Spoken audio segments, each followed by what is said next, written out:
gabi po, Luzon, Visayas at Mindanao.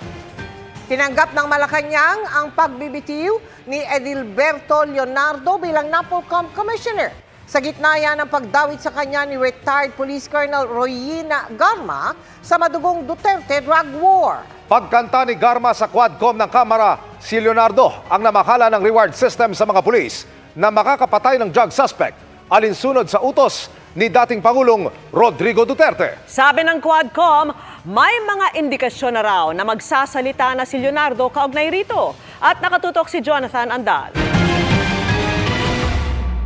I received a call from the President. Sa pagdinig ng Quadcom noong Biyernes ng gabi, itinuro ni retired Police Colonel Royina Garma ang kanyang dating boss na si dating Pangulong Rodrigo Duterte na siyang nasa likod ng reward system sa war on drugs. Si Duterte raw mismo ang nagpatulong kay Garma sa pulis na gusto niyang humawak ng war on drugs na katulad ng meron ang Davao City. He requested that I will locate a PNP officer or operative who is a member of the Iglesia ni Cristo, indicating that he needed someone capable of implementing the war on drugs on a national level, replicating the Davao model.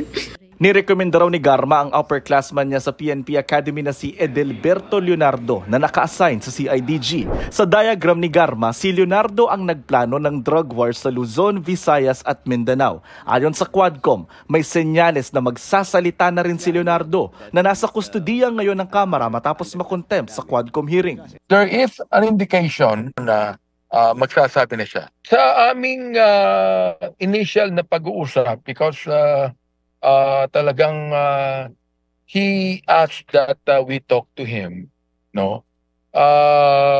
Initially speaking, mayroon na siyang mga tinatawag na intensyon na okay, sasabihin niya na yung iba in detail, no? Nagbitiw na si Leonardo nung nakaraang linggo bilang commissioner ng NAPOLCOM na may hawak ng law enforcement. Ngayong araw, inilabas ng Malacanang na tinanggap na nila ang resignation ni Leonardo. Ang sabi ni Garma, si Leonardo ang nagsasabi kung may reward at magkano ito. Sa diagram na inilabas ni Garma, si Leonardo ang namimigay ng perang pabuya sa mga operatiba na makakapatay. Idinadaan daw ang pera sa mga bank account ng kanyang tauhang si Peter Parungo alias Pedro.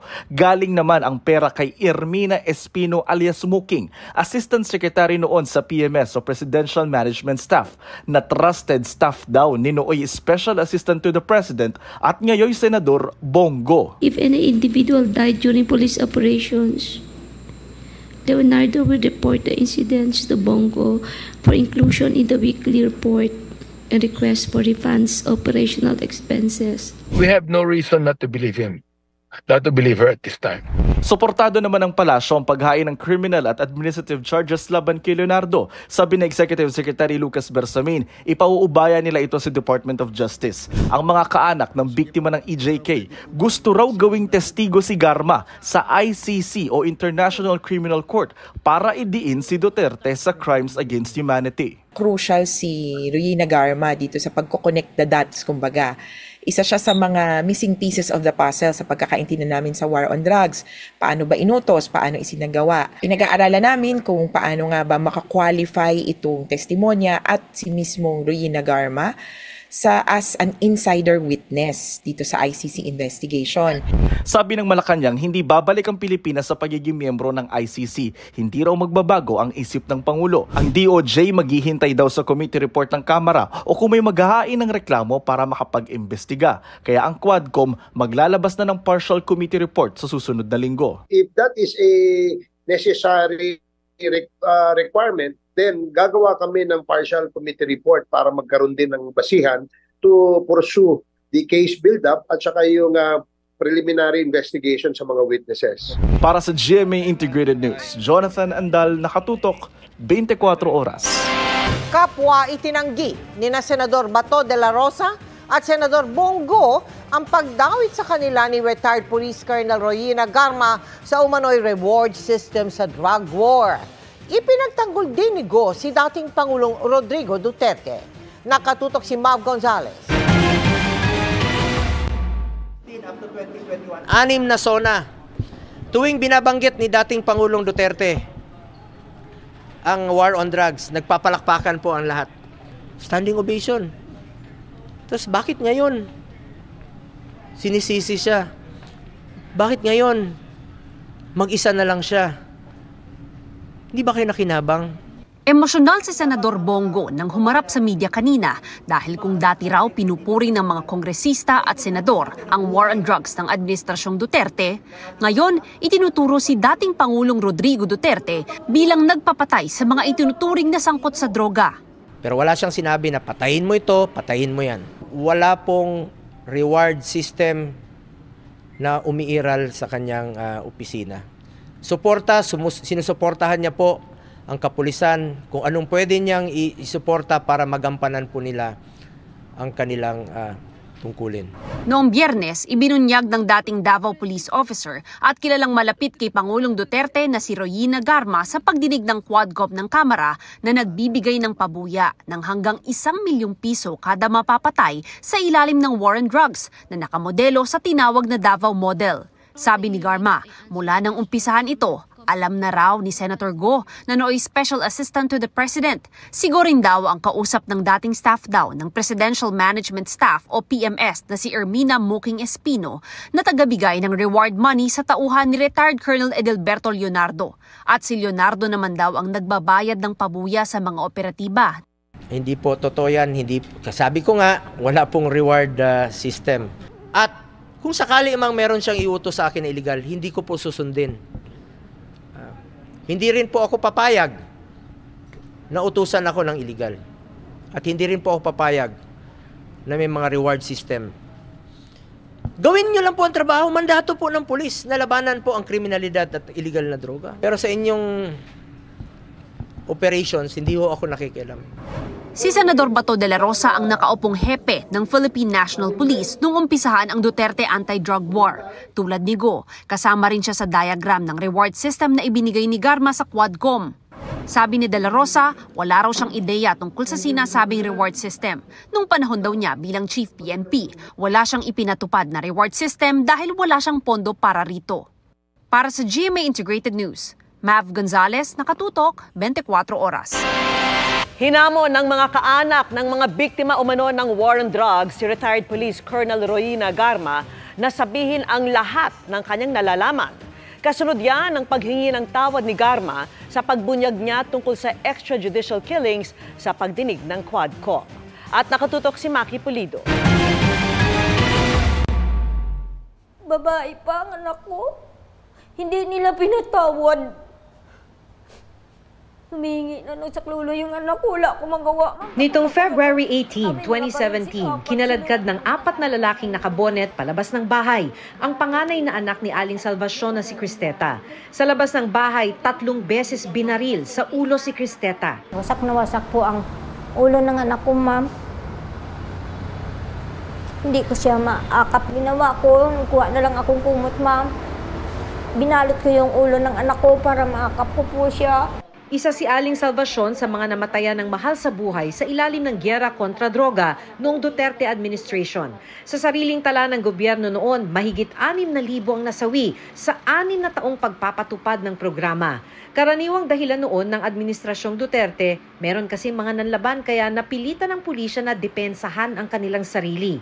Pero may mga kasong tinawag na extrajudicial killing. Pamangkin ni Randy De Los Santos si Kian na inakusahang drug pusher. Binaril ng mga pulis si Kian noong August 16, 2017 dahil nanlaban daw ito sa drug operation. Pero sa CCTV footage, nakita pa itong kinakaladkad ng mga pulis bago siya pagbabarilin. Nahatulan ng murder ang 3 sa mga pulis na sangkot sa pagpatay kay Kian. Masakit sa akin na naririnig ko na grabe yung ginawang pagpaplano para magkaroon ng malawakang patayan. Sana walang mga batang naulila ngayon. Sana buhay ang mga taong ito. Sa pagdinig ng Quadcom tungkol dito, sinabi ni retired Police Colonel Royina Garma na nagbibigay noon ng pabuya ng hanggang 1 milyong piso kada mapapatay. Sa pagdinig, nagsorry si Garma sa pamilya ng mga extrajudicial killings habang siya ay City Director ng PNP sa Cebu. I am very sorry in behalf of my men na nagkamali sa inyo. I'm very sorry. But I cannot control all of them.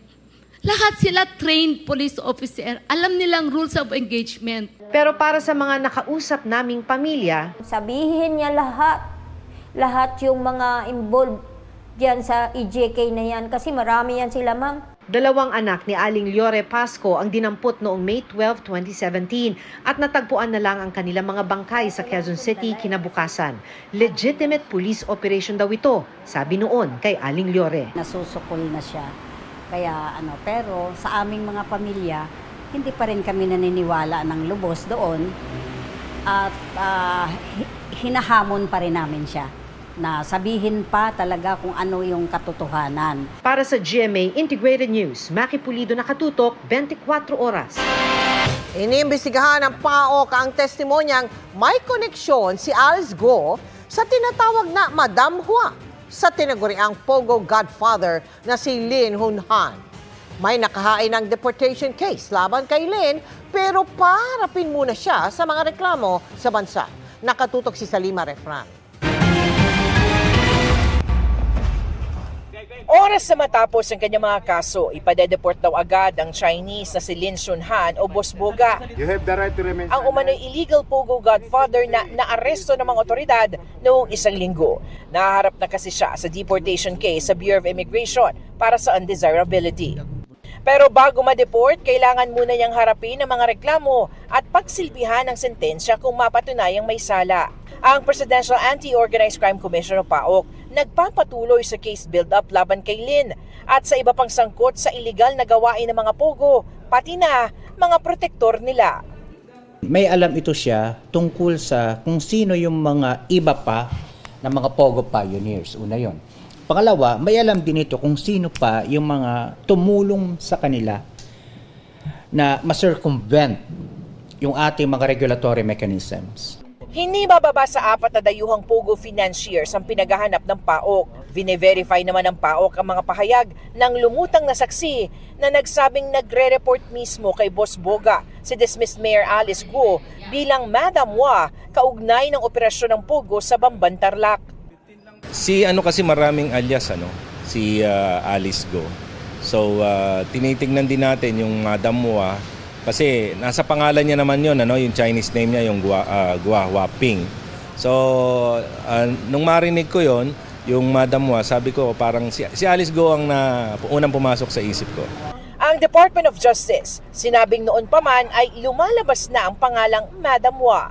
Sa alala ko, dumalabas ito sa investigation sa Banban Pogo, no? At para sa amin, sapat na yun, Kahit naman di lumabas sa ibang mga Pogo, sapat na ang pagdawit ni Madam Hua at ni Alice Go sa Banban Pogo para sa kaso laban sa kanya. Pinag-aaralan na ng PAOK at ng Department of Justice kung pasok sa Witness Protection Program ang bagong testigo. Para sa GMA Integrated News, Salima Refran, nakatutok 24 oras. Ibinasura ng Office of the Ombudsman ang mga kasong administratibo laban kay dating Health Secretary Francisco Duque III.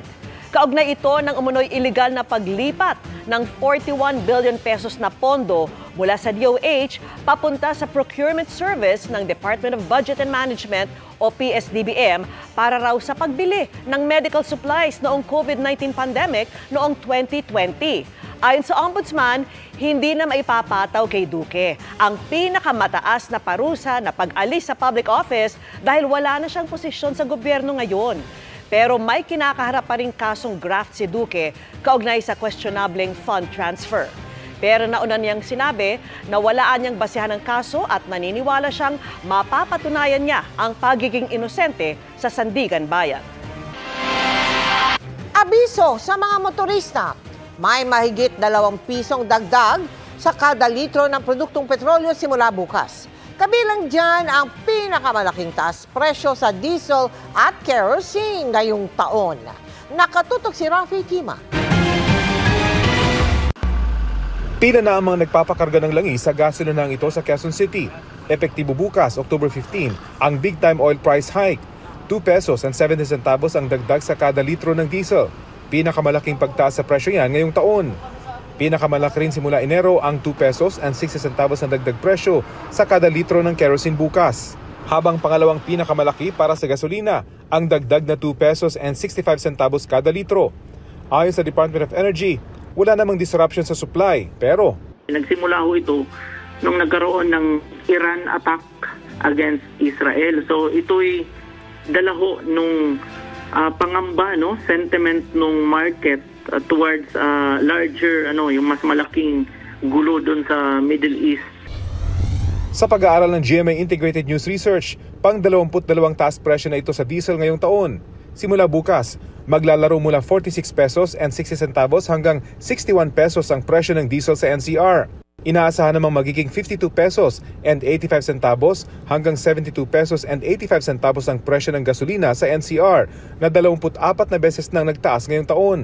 Ang grupong Bayan Muna nagkasa ng kilos protesta laban sa oil price hike. Sila raw na mahihirap ang agad-agad tinatamaan. Kapag tumataas ang presyo ng langis, tumataas din po ang pangunahing bilihin. Kailangan po tanggalin po yung VAT. Napakalaking bagay na po yun. Ang grupong Piston bukas naman magsasagawa ng kilos protesta. Malaking bawas man daw sa kita ng mga driver ang taas presyo, pero wala pa silang balak na humingi ng dagdag pasahe. Hindi naman talaga ito yung magre-resolve at mapapasa lamang yung pabigat sa ating mga commuter. Kaya nga ako naghahabol ngayon, nagpagas na kaagad ako dahil nga sobra eh. Kaya nga nagpakarga na ngayon para iwas 2 piso mahigit pa rin yun. Mabigat sa bulsa yun. Ito, kinakabahan po kaya magpapa-full tank na ako ngayon. Tapos hopefully sa next na cycle, bababa na siya. Doon na ulit ako magpapagas. Hindi pa tiyak kung simula pa lang ito ng tuloy-tuloy na pagtaas ng presyo ng langis dahil hanggang ngayon, tuloy ang kaguluhan sa Middle East at papalapit na ang taglamig na kadalasang nagpapataas sa konsumo ng krudo sa buong mundo. Para sa GMA Integrated News, Rafi Tima nakatutok, 24 oras. Happy Monday, chikahan mga kapuso! Di pa man napapanood sa big screen. Todo na ang suporta ng fans sa comeback film ni Alden Richards at Catherine Bernardo. Overwhelmed nga ang dalawa dahil palaging jam-packed ang Hello Love Again mall tour. Makichika kay Nelson Canlas. Overload sa kilig ang hatid ni Alden Richards at Catherine Bernardo sa mall tour ng pelikulang Hello Love Again. Jam-packed ang fans na naki-hello again sa Dasmariñas, Cavite. Lalo na nung sila mismo ang tumao o nagbenta ng tickets para sa kanilang pelikula. Game rin silang nakipag-selfie sa fans at namigay ng posters. Mas lalong lumakas ang tilian. Sa special performance ni Alden at Catherine sa OST ng pelikula. Yeah, very grateful at saka nabibigyan din nila kami ng additional energy para makapag-perform sa kanila. Theme song din, kinakanta namin sa the soundtrack of the film and we all feel the excitement. Tinagsari ng fans ang tour stop sa Bacoor. Nakatuwa, yes, every mall na pinupuntahan, iba yung pagtanggap nila. And then ngayon, on a Sunday, we're all here. They're all here to show their support. So, nakakatuwa. Happy sina Alden at Catherine na maganda na agad ang reception ng viewers kahit sa trailer pa lang na milyon-milyon na ang views. Sobrang saya po namin kasi at least kahit papano trailer pa lang nakita na namin yung anticipation nila and how excited they are to see the love story again ni Joy and Ethan. Hanggang ngayon ang daming nagre-repost about it. Thank you sa lahat na nag-share and sa lahat na nagbigay ng ilang minuto ng oras nila to watch the trailer. Mapapanood na ang Hello Love Again sa November 13. Nelson Canlas, updated sa Showbiz Happenings. Sabay sa pagsasapribado ng NAIA ang nakaambang dagdag pasahe sa domestic at international flights. Magkano naman kaya? Alamin natin sa pagtutok ni Joseph Moro. Palapit na ang undas long weekend kaya naman marami na nagpapaschedule ng mga bakasyon sa travel agency na ito sa Quezon City. Pero posibleng madagdagan ng gastos para sa inyong #travel goals. Kasunod ng hiling ng mga airline company sa Civil Aeronautics Board na panibagong singil na tinatawag na Airport o Terminal Enhancement Fee. Ayon sa Airline Industry Insider na nakausap ng GMA Integrated News, depende sa airline. Maglalaro yan ng 150 hanggang 175 pesos para sa domestic flights at 300 hanggang 600 pesos para sa international flights. Ang dahilan, may dagdag gasto sa mga airlines dahil sa pagsasapribado ng Ninoy Aquino International International Airport. Paliwanag ng Manila International Airport Authority, ipatutupad na kasi ang bagong administrative order kung saan nakasaad ang mas mataas na bayarin ng mga airline tulad ng passenger service charge, landing and takeoff charge, aircraft parking, cargo terminal fee at iba pa. This is the condition that was parang set, no? Insofar as the invited bidders are concerned, this is the parameter that they will be operating the terminals. So itong mga rates na to are prescribed in that KO1. Pero bahagi lamang ng kabuang dagdag gastos ng mga airline ang gustong ipasa nila sa mga pasahero. They also want to maintain that demand for travel. Kasi kung iwa 100% pass on ito sa passengers, wala nang babiyahe, no? Depende sa Civil Aeronautics Board o CAB kung magkano ang papayagan nila doon sa dagdag singil na hinihingi ng mga airlines. Ayon sa mapagkakatiwalaang source ng GMA Integrated News, sa katapusan ng Oktubre, posible magdesisyon ang CAB. That's why I'm saying si CAB should also take into consideration yung bang percentage na iso-shoulder ng airline versus yung percentage na gusto nilang i-pass on sa consumer. Ano ba talaga yung pakinabang din? Sa kabila ng nakaambang dagdag gastos sa pasahe sa aeroplano, tingin ng branch manager ng isang travel agency, especially this season for international, mas madami siya, mas demand siya. Kasi kay domestic natin, summer tayo eh. Ang willing naman yung mga clients to expend a little more para lang naman mag-international. Pero base pa rin sa parehong AO, ihanda ang bulsa dahil sa September 2025. Tataas ang terminal fee sa 300 pesos para sa domestic flight, magiging 950 pesos naman para sa international flight. Para sa GMA Integrated News, Joseph Morong, nakatutok 24 oras. Isang barko ng Bureau of Fisheries and Aquatic Resources o BIFAR ang napinsala matapos dikitan ng isang Chinese fishing militia vessel. Sa gitna yan ng mga diskusyon para sa pagpapanday ng Code of Conduct sa pagitan ng China at mga bansa sa ASEAN. Nakatutok si Chino Gaston. Kuha ito ng Bureau of Fisheries and Aquatic Resources nang dikitan at kumayod sa kanila ang Chinese militia vessel na yan noong umaga ng October 11. Binuntutan at ilang beses daw noong subukang harangin ng Chinese militia vessel ang BRP Dato Cabaylo na nagsasagawa ng routine maritime patrol malapit sa Pag-asa Island. Dahil sa insidente, nagkaroon ng yupi sa kanang bahagi ng bow o harapan ng barko. Ang mga patuloy na insidente ng pangaharas ng China ang ipinunto ni Pangulong Marcos sa katatapos na ASEAN Summit sa Laos. Sa kabila nito, bukas pa rin daw ang Pilipinas na makipag-usap at makahanap ng mapayapang solusyon sa tensyon sa West Philippine Sea.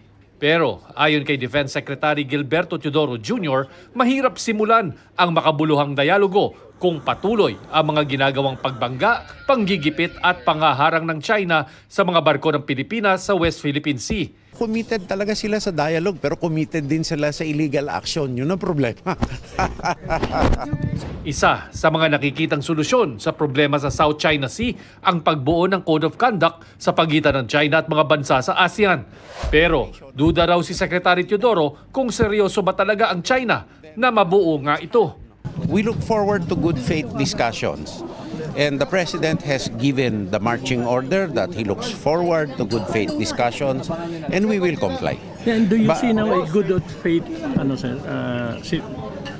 yung on the part of China? Right now, honestly speaking, I do not see that. And the President also echoed that in saying that we cannot cast a blind eye or turn a blind eye on what is happening in the West Philippine Sea. Sa ulat ng Reuters, hinarang umano ng China at Russia ang proposed consensus statement ng ASEAN countries kaugnay sa South China Sea. Ang impormasyong yan galing sa di pinangalan ng opisyal ng Amerika at nangyari noong Huwebes sa East Asia Summit sa Laos. Sabi ng US official, take it or leave it draft na umano ito ng ASEAN at suportado ng Amerika, Japan, Australia, South Korea at India. Wala pang tugon ng China kaugnay rito. Gayon din sa mga pahayag ni Secretary Teodoro. Tingin naman ng security analyst na si Professor Renato De Castro, the ASEAN members want a binding code of conduct that has, of course, the power of an international treaty. Yes. China doesn't want a binding code of conduct. China is using the code of conduct to basically prevent ASEAN members from having security engagements with their treaty ally. Para sa GMA Integrated News, Chino Gaston Nakatutok, 24 oras. Iginiit ng asawa ni dating presidential spokesperson Harry Roque na si Myla Roque na tumatalima siya sa Quad Committee ng Kamara. Sinabi niya ito kasunod ng pag-contempt at pagpapaaresto sa kanya ng Quadcom dahil sa 3 beses na hindi pagsipot sa hearing kaugnay ng mga iligal na pogo. Sabi ni Roque, sumusunod siya sa pagbibigay ng mga dokumentong hinihingi sa kanya. Pero sa tuwing magsusumiti raw siya ng medical document, palagi anyang may bago o dagdag na dokumentong hinihingi na mapanghimasok at lumalabag sa anyay right to privacy. Sa kanya raw pang-unawa, wala na siyang maisusumite na magiging sapat anya para sa Quadcom na hindi anya tinitignan ang merito ng mga dokumento. Ipinagdarasal umano niya na makikita ng Korte Suprema kung ano ang totoo.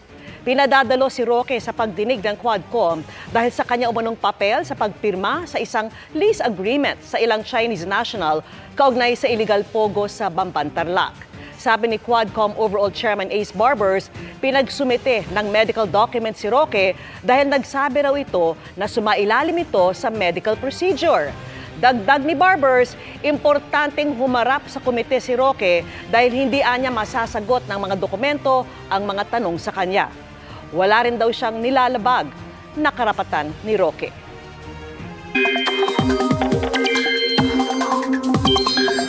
Mga kapuso, walang bagyo o sama ng panahon pero binaha ang ilang bahagi ng bansa.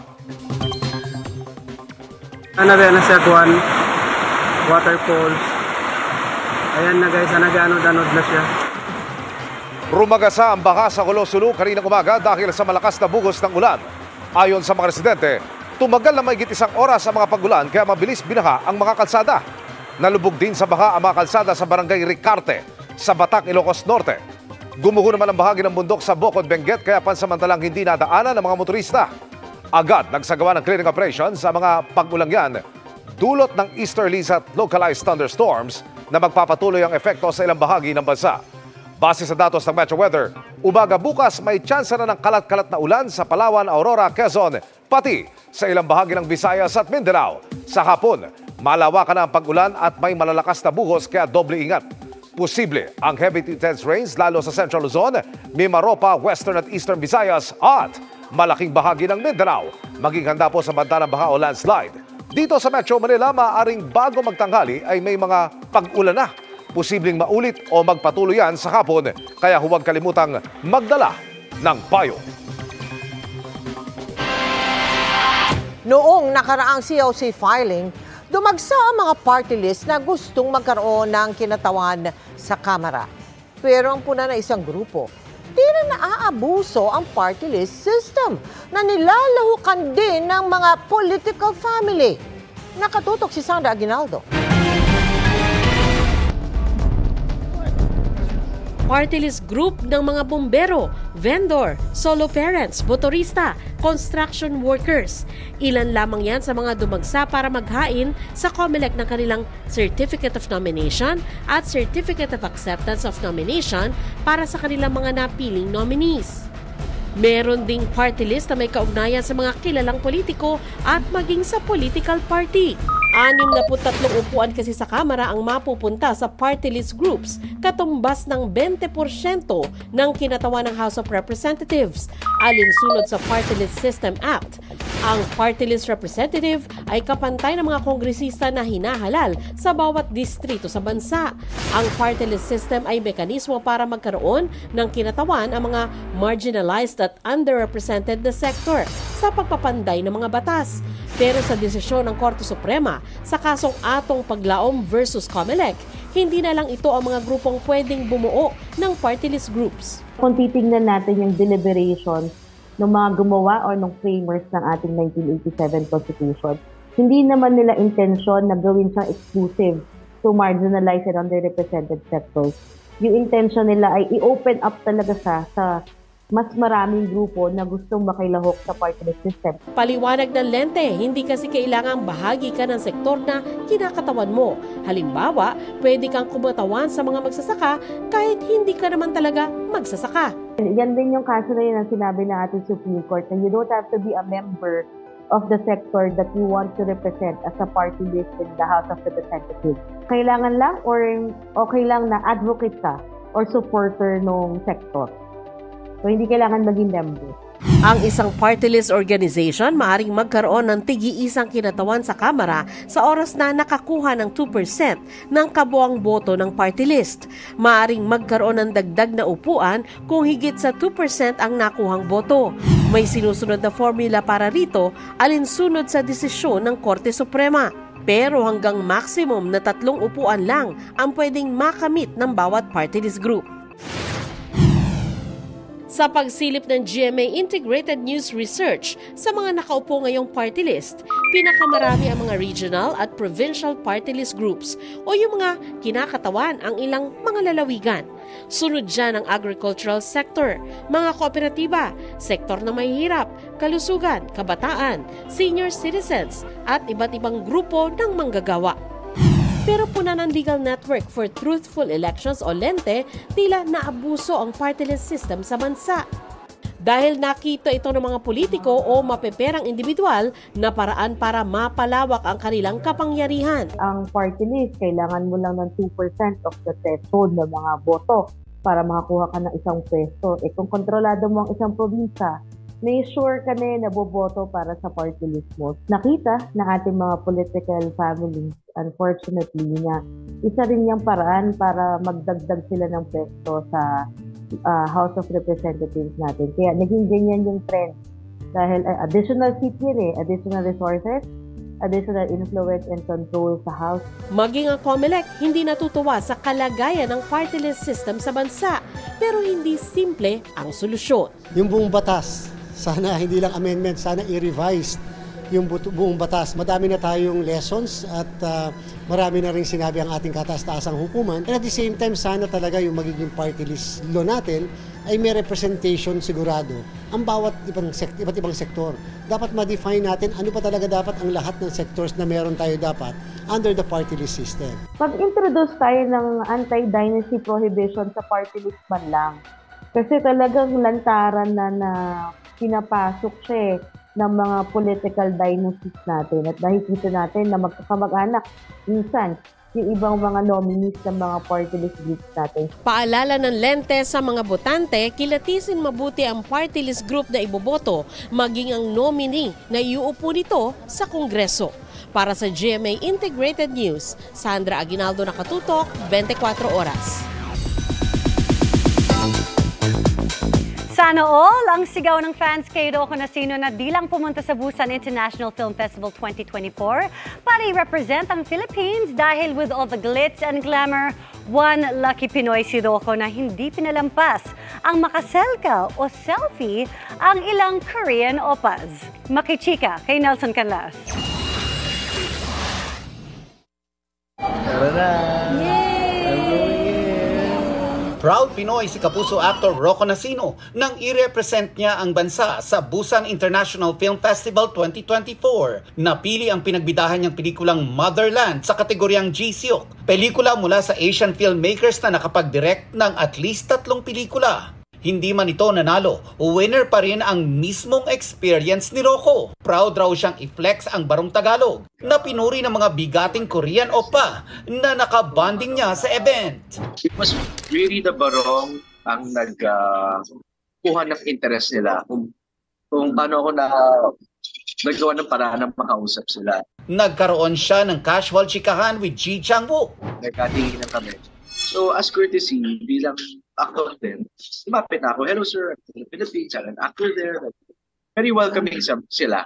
Na-meet din niya in person si Song Joong Ki, ang gumanap sa original version ng Descendants of the Sun as Big Boss na karakter ni Ding Dong Dantes sa Philippine adaptation. Si Rocco naman ang gumanap sa role ng bestie ng karakter ni Ding Dong. Pinuksan ko agad yung telephone ako. Sir, it's nice to meet you. I'm an actor from the Philippines. Can I show you this? Pinakita ko sa kanya yung photos natin nila Ding Dong. Sabi niya, wow, what's your name? Humaba yung kwentuhan namin kung paano namin sinut. Sinend ko yung photos sa group namin sa Descendants of the Sun.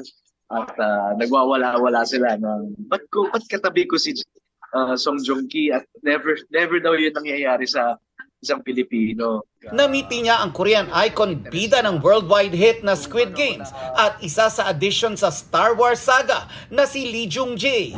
I like. So yung barong ulit na napansin niya. Pero to be able to talk to them and be in their presence, nakakatuwa. Naiyak naman ang misis niyang si Melissa nang sorpresahin siya ni Rocco with a video call kasama while bonding with Im Si-won at Park Seo-joon. Si Park Seo-joon naman, very welcoming. Ang unang sinabi sa akin, I just came from the Philippines, invite me again. Video call ako kay Mel. Sabi ko, ito ba yung ultimate crush mo? Tapos video call ko. Umiyak on the spot. Dahil daw sa ipinakitang kabaitan ng mga K-drama stars, nabuhay ang interest ni Rocco na simulan ang kanyang K-drama journey. Nelson Canlas updated sa Showbiz Happenings. Sinimulan na ngayong araw ang source code review para sa software ng mga makina na gagamitin sa eleksyon 2025. Nilahukan ng iba't ibang eksperto sa information technology ang pagsiyasat sa parte ng software program na nagbibigay ng set of instructions sa makina kung ano at paano gagawin ang trabaho nito sa eleksyon 2025. Mahigit 2 buwan magtatagal ang pagsusuri sa mga makina para matiyak ang integridad ng darating na botohan. Kapag may nakitang discrepancy, ire-report ito sa COMELEC ng mga IT expert. Bukas umano ang pinto ng COMELEC para sa mga gusto pang sumali sa review, kabilang ang mga IT student, IT group at political parties. Fashion is a form of self-expression and clothes have no gender. Yan ang mensahe ng mga lalaking Pinoy na nagsusot na rin ng crop top. Ang rock na fashion style ng ilang Olympians at Kapuso stars, ichichika ni Nelson Canlas. Living the best life si Dennis Trillo nang namasyal sila ng kanyang pamilya sa Tokyo Disneyland kamakailan. Second time na raw ito ng kanyang bunsong si Dylan, pero ngayong mas malaki na siya. Mas na-excite daw ang kanilang bunso. Mas na-appreciate niya na ngayon kasi talagang nag-explore siya. Gusto niya magtatakbo, gusto niya mag-discover ng mga, bagong. Kilala niya ng mga characters, pamilya na siya dun sa mga nakikita niya. Habang namamasyal, Dennis channeled his pulang araw character, Yuta Saito. Aba, nag-change costume pa at rumampa sa park in a crop top. At pagdating nga ni Dennis sa set kanina, nag-crop top siya ulit. Biro ni Dennis sa kanyang Disneyland outfit. Dennis Trillo ang persona niya doon. Channeling Carlos Yulo na recently ay nag-viral dahil sa pagsuot niya ng crop top while on a vacation. Comment ng netizens kay Carlo dati, tila breaking toxic masculinity and boundaries ang peg ng double Olympic gold medalist. Nakisali rin sa crop top trend ang Olympian na si Yumir Marshall. Isa rin sa minsay nakikitang nagka-crop top ay si Kapuso leading man and co-star ni Dennis sa Green Bones na si Ruru Madrid. Ang status by Sparkle content creator na si Bont Brian, dati na ring nagka-crop top. Minsan ay kapag nagta-travel at kinukulang ng damit, nangihiram daw siya sa kanyang girlfriend. Dahil nagustuhan niya ito, bumili na rin siya ng sarili niyang crop top. Ayoko lang din siguro na malimitahan yung kakayahan namin ng mga lalaki na magsuot ng kung anong gusto namin. Kasi pwede naman talaga, as long as masaya kami at gusto namin yung sinusuot namin. Pero believe it or not, unang sumikat ang crop tops noong 1940s dahil sa kakulangan ng rasyon ng tela dahil sa World War II. Pero naging worldwide fashion trend ito noong dekada 80 kung saan iba't ibang boy bands ang nagsuot nito. At nagbabalik ito at kasama na rin sa daily fit ng mga kalalakihan. Nauso siguro siya, ang pag-crop top, siguro simula sa paglabas ng bagong anyo ni Harry Styles. Kasi si Harry Styles, diba, nagpe-feminine silhouette siya. Tandaan daw na ang fashion ay self-expression. Ang crop, walang pinipiling katawan. Tall, short, thin, not so thin, boy man o girl, and everyone in between. kung ano yung papasay sa'yo, suotin mo. Kasi may lang naman ng life. Nelson Canlas, updated sa Showbiz Happening. At yan ang mga buwan naman akong chika this Monday night. Ako po si Iya Arellano. Miss Mel, Miss Vicky, Emil. Thank you, Iya. Salamat sa iyo, Iya. Thanks, Iya. At yan ang mga balita ngayong Lunes. Ako po, si Mel Tiangco. 72 days na lang, Pasko na. Ako naman po si Vicky Morales para sa mas malaking misyon. Para sa mas malawak na paglilingkod sa bayan, ako po si Emil Sumangil. Mula sa GMA Integrated News, ang News Authority ng Pilipino, nakatuto kami 24 oras.